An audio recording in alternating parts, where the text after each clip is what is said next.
Senior officers of CGST Ahmedabad, senior officers of Customs Ahmedabad, my dear esteemed colleagues, staff, officers, ladies and gentlemen.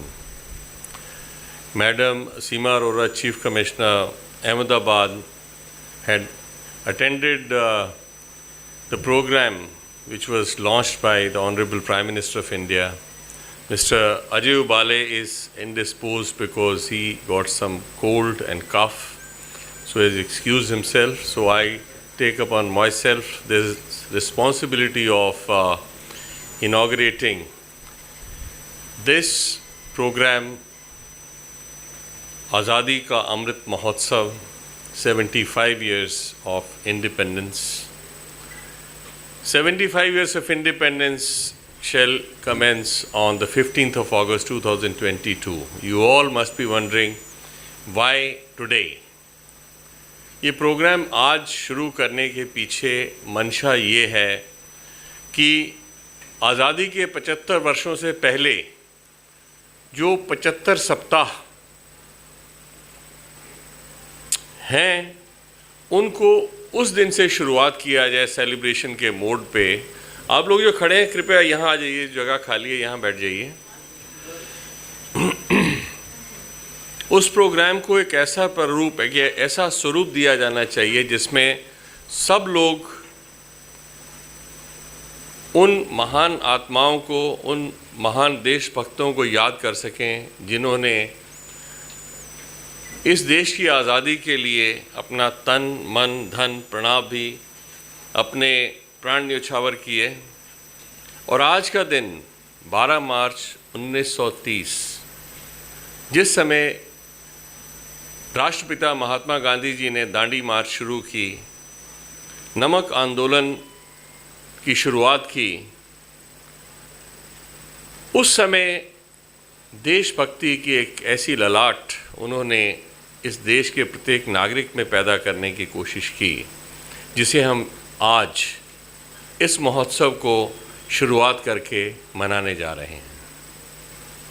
जिस समय central board of indirect taxes के chairman माननीय श्री अजीत कुमार जी ने और CBIC ने ये responsibility Gujarat में दी और कमेटी बनाई जिसमें हम मिस्टर अजय उबाले और मैडम थी कि हम गुजरात से इसे शुरुआत करें।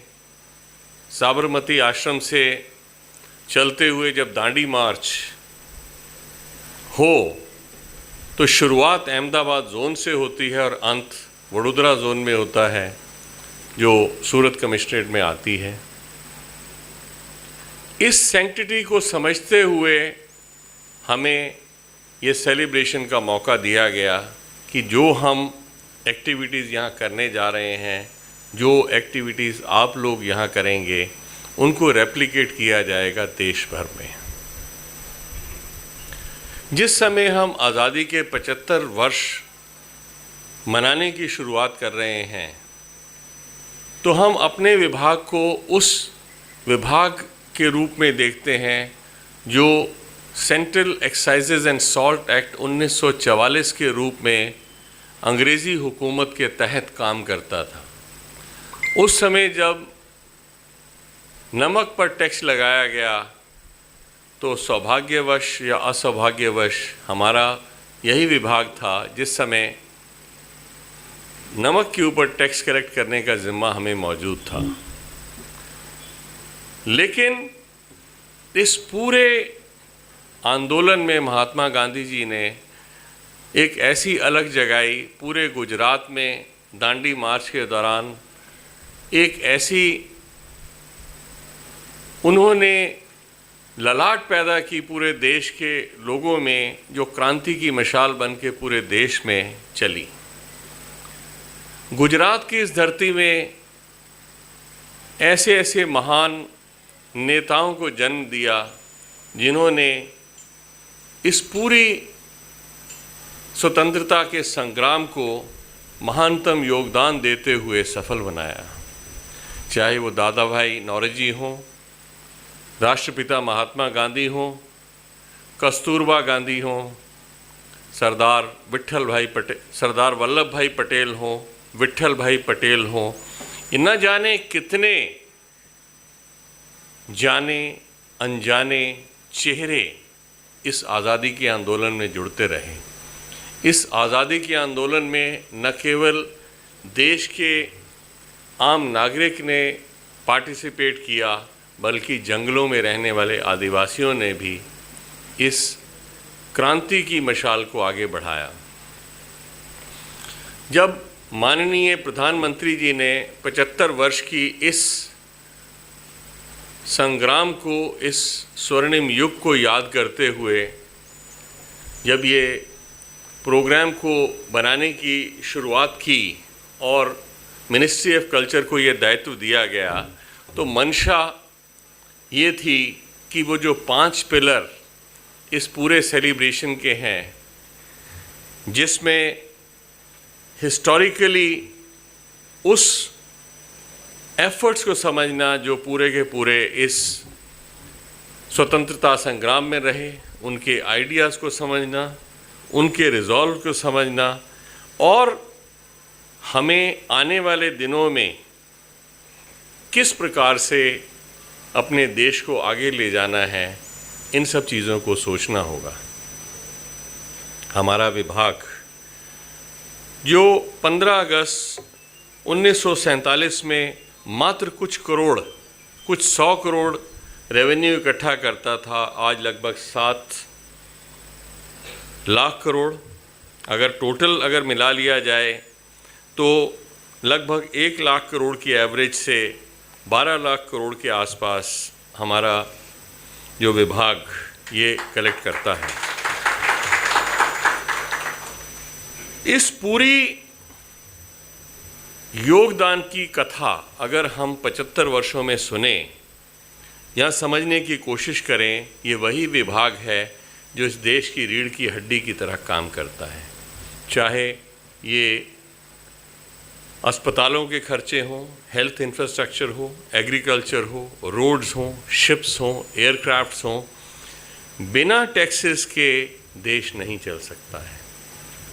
चाहे आप 1944 में नमक के दरोगा रहे हों, जो सेंट्रल एक्साइज के ऑफिसर थे, जो साइकिल पे चलते हुए मुंशी प्रेमचंद के नावलों में जिनका उल्लेख किया गया कि साइकिल पे चलते हुए या पैदल चलते हुए, निकर पहने, एक डंडा लिए हुए, जो सेंट्रल एक्साइज और सॉल्ट एक्ट के जो ऑफिसर्स थे, आज वही ऑफिसर हाईटेक डिजिटल प्लेटफॉर्म में काम करते हुए इस देश की उन्नति में लगातार अग्रसर हैं। जब हम आज समझते हैं कि आप में से प्रत्येक व्यक्ति, पुरुष, महिला, स्टाफ का हर प्रत्येक व्यक्ति इस पूरे सफलता की यात्रा में योगदान कर रहा है। आज गुजरात का रेवेन्यू देश में जब एवरेज ग्रोथ 6 से 7% के बीच है, इस समय लगभग 14% का ग्रोथ गुजरात में है।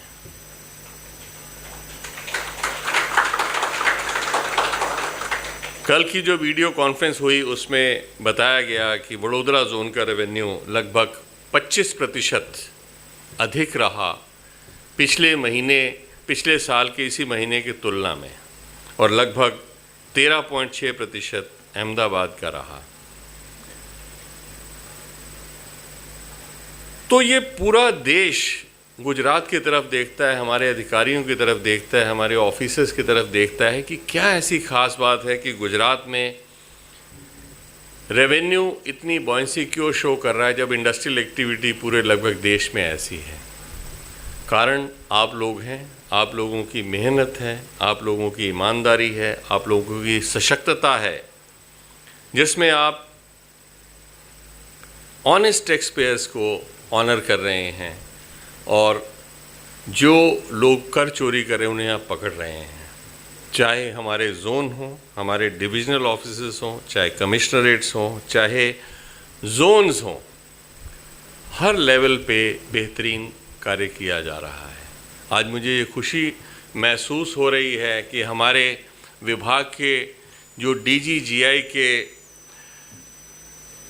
अहमदाबाद के यूनिट ने बेहतरीन काम करते हुए कल हमने ग्रुप में देखा कि 100 करोड़ की लगभग रिकवरी उन्होंने कर ली कल तक।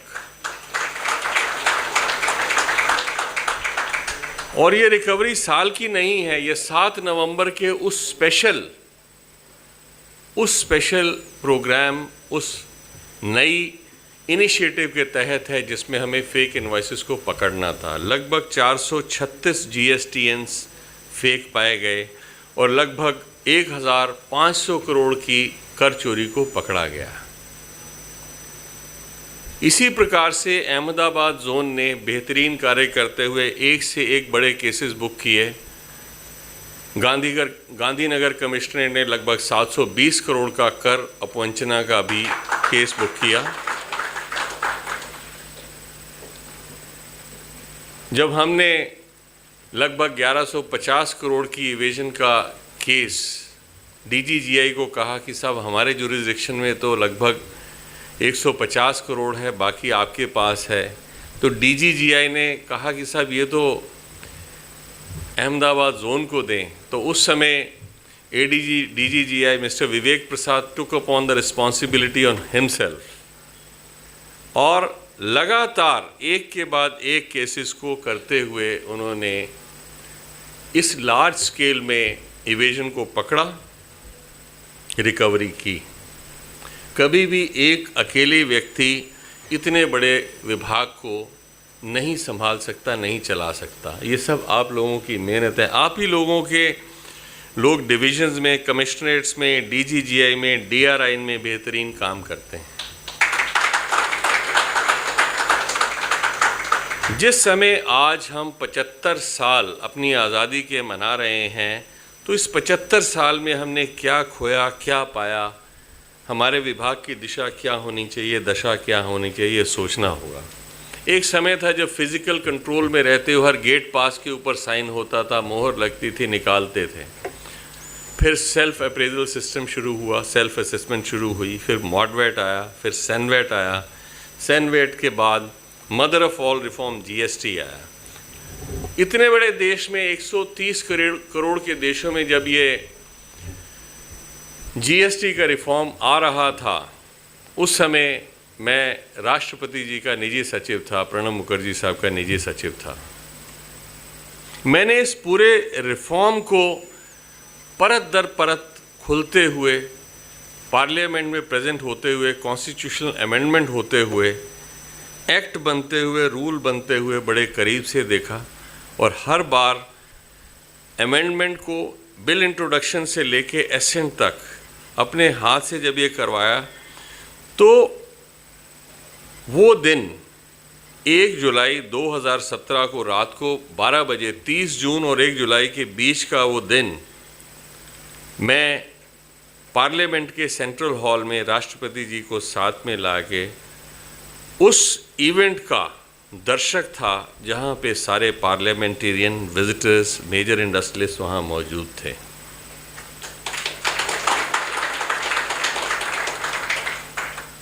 उस समय जो प्रधानमंत्री जी ने कहा, जो राष्ट्रपति जी ने कहा, जो उपराष्ट्रपति जी ने कहा, जो बाकी नेताओं ने कहा कि शायद हम अपने पद से विचलित हो जाते, शायद हम डगमगा जाते इसको लॉन्च करने के लिए, अगर हमारी पॉलिटिकल लीडरशिप इतनी स्ट्रांग नहीं होती।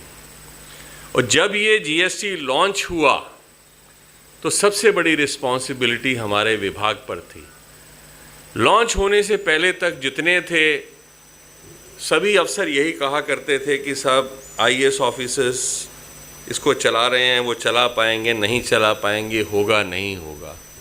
अल्टीमेटली जब इम्प्लीमेंटेशन का दौर आया तो हमारे विभाग को ही लगातार इस चीज़ को संभालना पड़ा। आप लोगों की मेहनत से,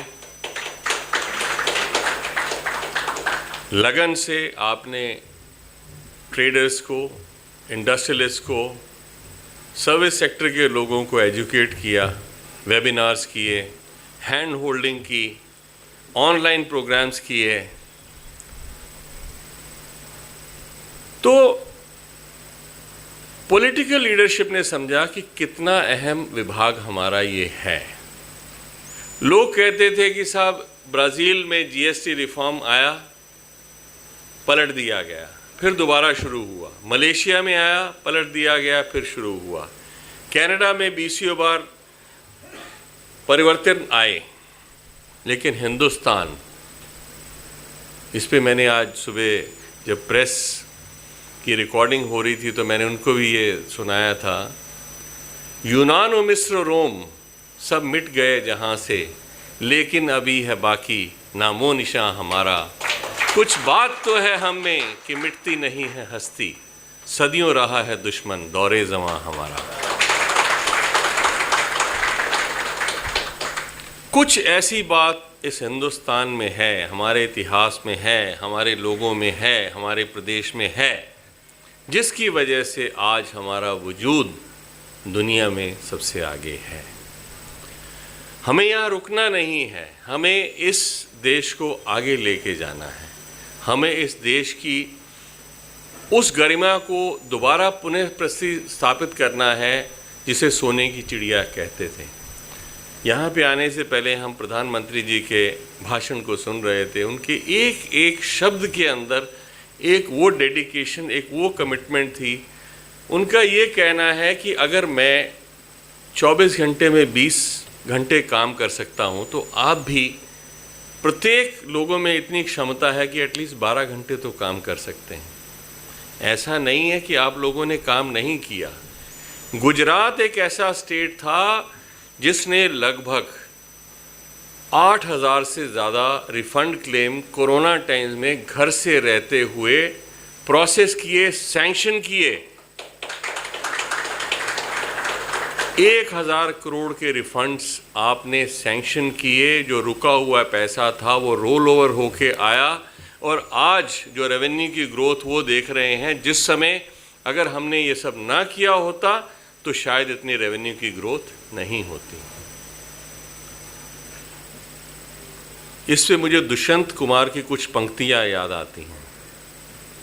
हो चुकी है पीर पर्वत सी पिघलनी चाहिए, अब हिमालय से कोई गंगा निकलनी चाहिए। मेरे सीने में नहीं तो तेरे सीने में सही, हो कहीं एक आग लेकिन आग जलनी चाहिए। आज दीवारें पर्दों की तरह हिलने लगी, आज दीवारें पर्दों की तरह हिलने लगी, शर्त लेकिन थी कि ये बुनियाद हिलनी चाहिए। हो चुकी है पीर पर्वत सी पिघलनी चाहिए, अब हिमालय से कोई गंगा निकलनी चाहिए। जिस समय आपने अपने आर्किक टैक्सेशन सिस्टम को हिलाते हुए, पूरी नींव को हिला के एक नई इंस्टीट्यूशन जीएसटी को स्थापित किया, स्थापित करने के बाद 1 लाख करोड़ रुपया महीने में आने से ज़्यादा लगातार कलेक्शंस होने लगी।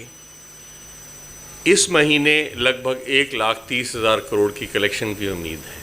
अगर आप मेहनत करेंगे तो हो सकता है कि 1,35,000 भी हो जाए। इन सब कार्यकलाप के पीछे एक कमिटमेंट, एक विश्वास, एक उत्साह होना बहुत ज़्यादा ज़रूरी है। हम अपने बच्चों के इतिहास पढ़ाते हैं, क्यों सिखाते हैं? क्या ज़रूरत है उन सबको कि आज़ादी के 75 वर्ष की लंबी गाथा को सुनाना? क्या ज़रूरत है कि महात्मा गांधी जी के योगदानों को बताना, या स्वतंत्रता सेनानी किस प्रकार से जीते रहे? आज़ादी का मतलब वो जान सकते हैं जो गुलाम रहे हैं। उर्दू के एक शायर ने बहुत बेहतरीन नगमा जब ये लिखा कि सुनो सुनो ए साकिनाने खित्ता-ए खाक, निदा क्या आ रही है आसमां से, कि आज़ादी का एक लम्हा बेहतर है गुलामी की हयाते जाविदा से। सारी ज़िंदगी आप गुलाम रह के जी लीजिए या आज़ादी का एक लम्हा जी लीजिए, सब बराबर है। जिस समय आप आज़ादी की इस खुली हवा में जी रहे हैं, जिस समय आपको विभाग इतना बड़ा मौका दे रहा है, इन सब चीज़ों को सोचते हुए हमें आगे चलना होगा। हमें ये देखना होगा कि हम किस प्रकार से अपने विभाग के नाम को और बढ़ा सकते हैं। आने वाले 75 हफ्ते हमें अपने आप को रीडेडिकेट करना होगा। हमें ये देखना होगा कि किस प्रकार से हम अपने बच्चों को, अपने परिवार को इस प्रकार से सचेत कर सकें, उनको बता सकें कि आज़ादी के असली मायने क्या थे। ये 75 वर्ष की जो यात्रा थी, किस प्रकार से हमने तय की, चाहे उसके लिए वाद विवाद प्रतियोगिता हो, चाहे उसके लिए कविता पाठ प्रतियोगिता हो, चाहे पेंटिंग कंपटीशन हो, डेक्लेमेशन कॉन्टेस्ट हो, चाहे ब्लड डोनेशन कैंप हो, योग शिविर हो, या ऐसी वो गतिविधियां जिसमें आप समाज को उजागर करके बता सकें कि हमारी ये लंबी जो यात्रा थी किस प्रकार हमने तय की। इन शब्दों के साथ मैं आप सब लोगों का बहुत बहुत धन्यवाद देना चाहता हूं कि सुबह से आप लोग इसी तपस्या में यहाँ बैठे हैं और इस आशय के साथ में, इस कमिटमेंट के साथ में कि इस आज़ादी के महा उत्सव, इस आज़ादी के अमृत के महोत्सव को आप समझने के लिए, उसको कामयाब बनाने के लिए आप यहाँ एकत्रित हुए हैं। मैं आप सब लोगों का धन्यवाद करना चाहता हूँ और इस आशय के साथ कि आने वाले 75 हफ्ते आपके बेहतरीन होंगे, इस विभाग के लिए बेहतरीन होंगे और इस देश को समृद्ध खुशहाल बनाने के लिए आप पूर्ण योगदान देंगे। धन्यवाद। Informative speech, the welcome address. और सही बात है, हमारे डिपार्टमेंटल ऑफिसर का जिक्र प्रेमचंद की भी रचनाओं में that only says that we play really very important part in nation building. तो समारोह को आगे बढ़ाते हुए हम समूह गान से शुरुआत करते हैं। ये समूह गान हमारे ही डिपार्टमेंट के ऑफिसर्स मीता उपाध्याय मैडम, परेशा मैडम, सरिता मैडम, श्री विद्या मैडम और श्वेता मैडम कर रहे हैं। मैं उनको आमंत्रित करती हूँ यहाँ पे।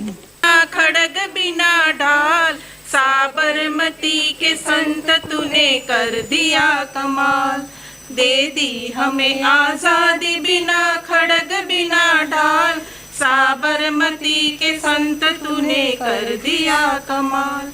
आंधी में भी जलती रही गांधी तेरी मशाल, साबरमती के संत तूने कर दिया कमाल, दे दी हमें आजादी बिना खड़ग बिना ढाल, साबरमती के संत तूने कर दिया कमाल। धरती पे लड़ी तूने अजब ढंग की लड़ाई, दागी न कहीं तोप न बंदूक चलाई, दुश्मन के किले पर भी न की तूने चढ़ाई, वाहरे फकीर खूब करामात दिखाई, चुटकी में दुश्मनों को दिया देश से निकाल, साबरमती के संत तूने कर दिया कमाल, दे दी हमें आजादी बिना खड़ग बिना ढाल, साबरमती के संत तूने कर दिया कमाल। रघुपति राघव राजा राम, शतरंज बिछा कर यहाँ बैठा था जमाना, लगता था कि मुश्किल है फिरंगी को हराना, टक्कर थी बड़े जोर की दुश्मन भी था ताना, पर तू भी था बापू बड़ा उस्ताद पुराना, मारा वो कस के दाव के उल्टी सभी की चाल, साबरमती के संत तूने कर दिया कमाल, दे दी हमें आजादी बिना खड़ग बिना ढाल, साबरमती के संत तूने कर दिया कमाल। रघुपति राघव राजा राम, जब जब तेरा बिगुल बजा जवान चल पड़े, मजदूर चल पड़े और किसान चल पड़े, हिंदू और मुसलमान सिख पठान चल पड़े, कदमों में तेरी कोटि कोटि प्राण चल पड़े, फूलों की सेब छोड़ के दौड़े जवाहरलाल, साबरमती के संत तूने कर दिया कमाल, दे दी हमें आजादी बिना खड़ग बिना ढाल, साबरमती के संत तूने कर दिया कमाल, रघुपति राघव राजा राम। पठन से मैं मंच पे आर के चौहान सर को बुलाना चाहती हूँ, जो हमारे डिपार्टमेंट के ऑफिसर हैं। ये गुजराती के रिनाउंड पोएट और राइटर भी हैं और इनकी काफ़ी एल्बम्स और बुक्स भी पब्लिश हो चुकी है। इन्हें काफ़ी अवार्ड्स भी मिले हुए हैं। श्री आर के चौहान सर, प्लीज़। मैं आप सबको 75वां आज़ादी का अमृत महोत्सव का ढेर सारी बधाइयाँ देता हूँ।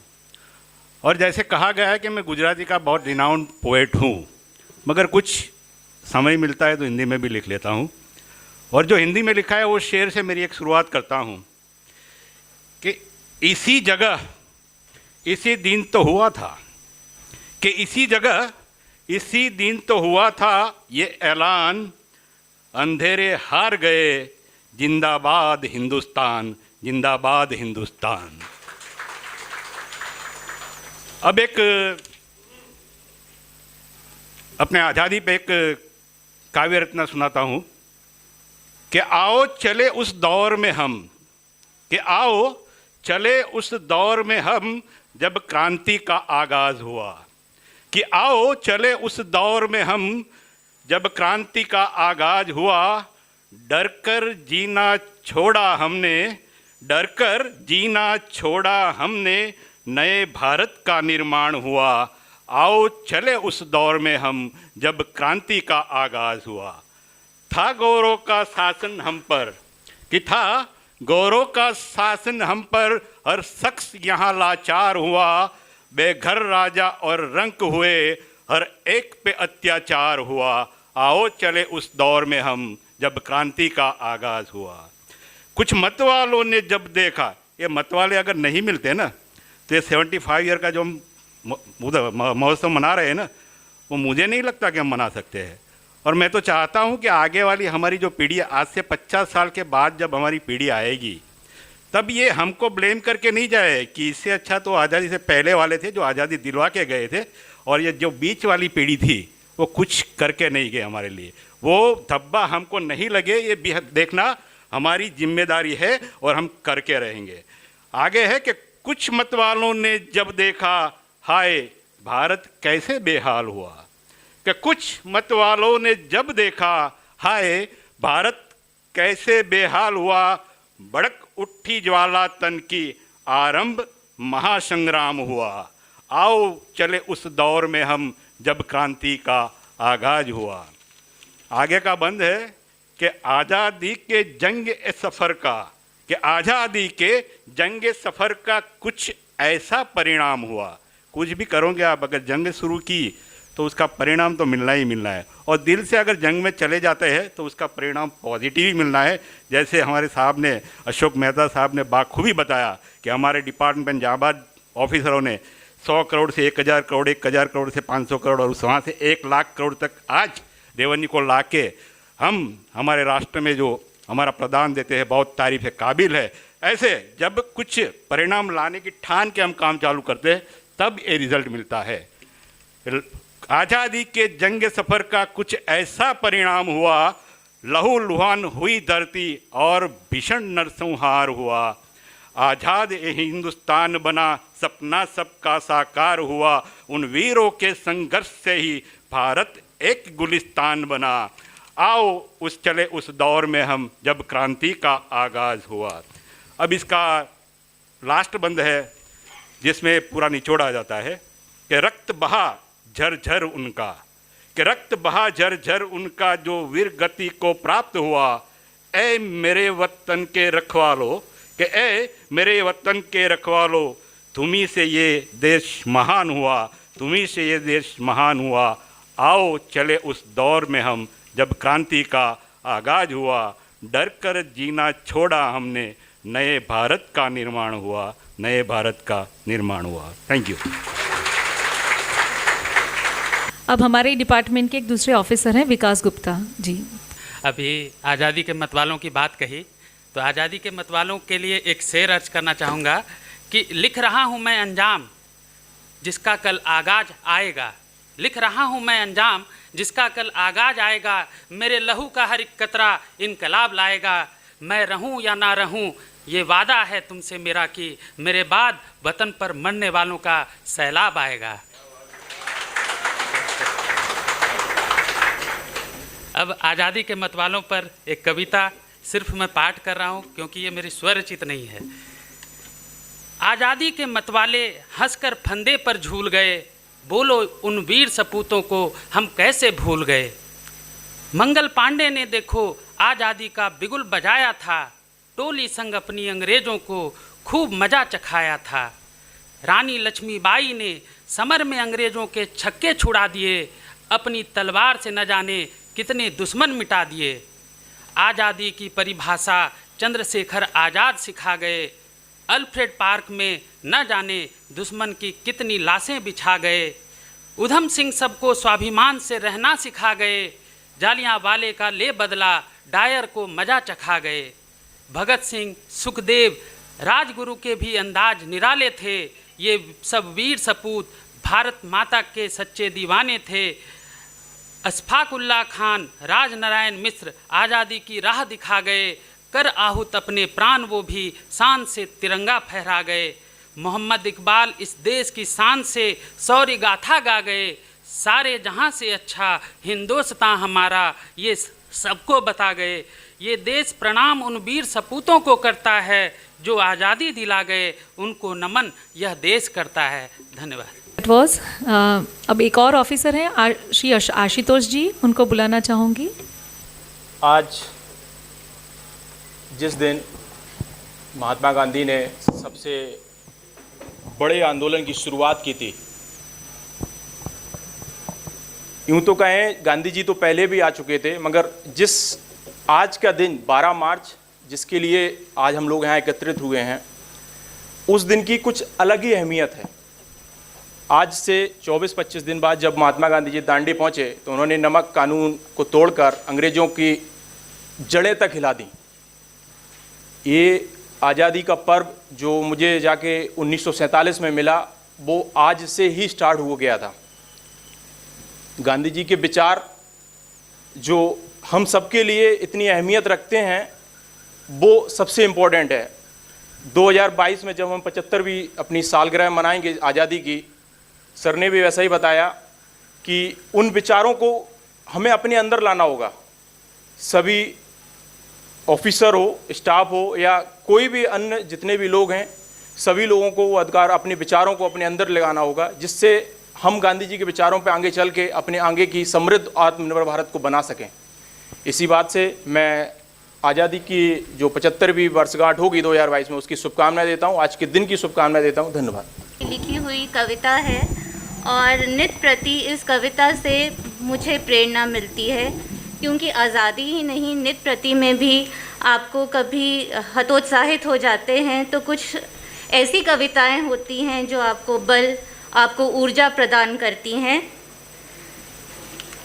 वीर तुम बढ़े चलो, धीर तुम बढ़े चलो, हाथ में ध्वजा रहे, बाल दल सजा रहे, ध्वज कभी झुके नहीं, दल कभी रुके नहीं।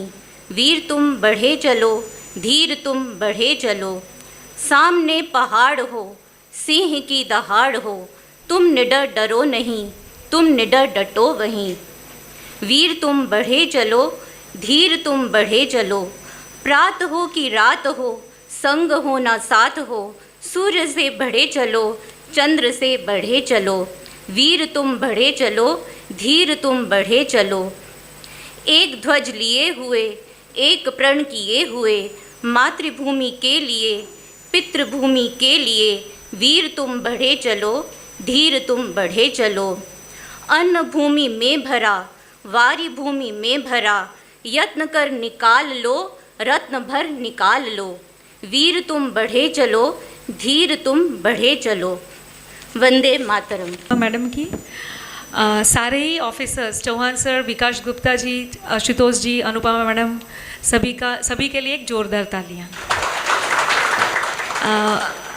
आगे का कार्यक्रम बढ़ाने से पहले मैं मुकेश राठौर सर को आमंत्रित करती हूँ मंच पर। जो वाक्य थे जो सर ने, अशोक मेहता साहब ने कहा कि गुलामी का जीवन जिसने जिया हो वही आज़ादी का महत्व समझ सकता है।